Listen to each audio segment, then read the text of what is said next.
చనిపోయిన కొడుకు బతికే ఉన్నాడని తల్లిని నమ్మించిన ఘటన కొమురం భీం జిల్లాలో చోటు చేసుకుంది.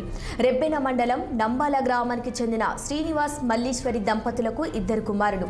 వారి పెద్ద కుమారుడు రిషి అనారోగ్యంతో 2020లో పాసిగం శివారులో ఆశ్రమం నడిపిస్తున్న బామిని భీమ్రావు అనే బాబా వద్ద చేర్పించారు.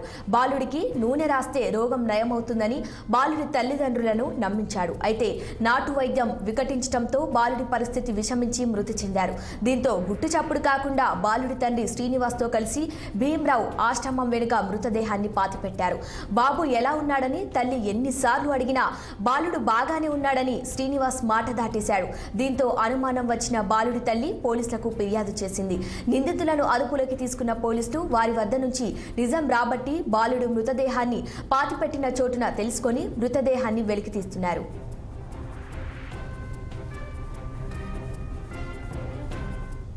ఇక ఇదే అంశానికి సంబంధించి మరిన్ని అప్డేట్స్ మా ప్రతినిధి అరుణ్ అందిస్తారు. అరుణ్ చెప్పండి.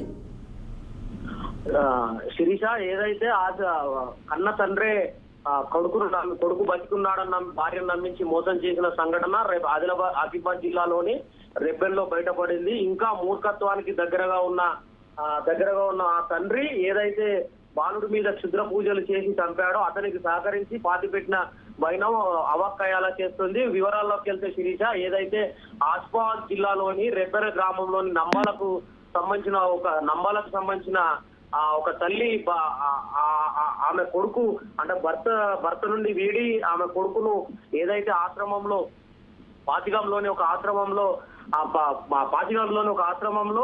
ఆ వైద్యం కోసం అక్కడ ఏదైతే ఉన్నాడో భీమ్రావు అనే వ్యక్తికి అప్పగించడంతో అతను 2020 చివరిలో అప్పగించడంతో అతను ఏదైతే మీ కొడుకు శిరీష్ అనే కొడుకు నమ్మిస్తాడు. రిషి అనే అబ్బాయికి ఆరోగ్యం బాగలేకపోవడంతో అప్పగించడంతో తన ఆరోగ్యం మెరుగ్గా చేస్తానని చెప్పడంతో అక్కడ నమ్మకానికి అక్కడ ఏదైతే తండ్రి శ్రీనివాస్ అక్కడ ఉంచడంతో బాలుని తల్లిపై కన్నేసిన భీమ్రావు నేను రిషికి తగ్గిస్తానని చెప్పడంతో అక్కడనే ఉంచారు.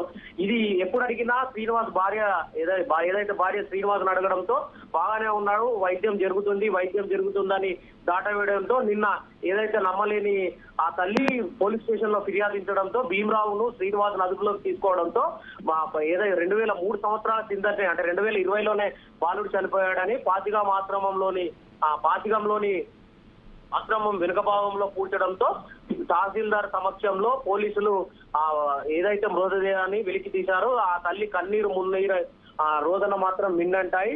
ఇది మాత్రం చాలా దయనీయమైన సంఘటన Sirisha. Right Arun, thank you.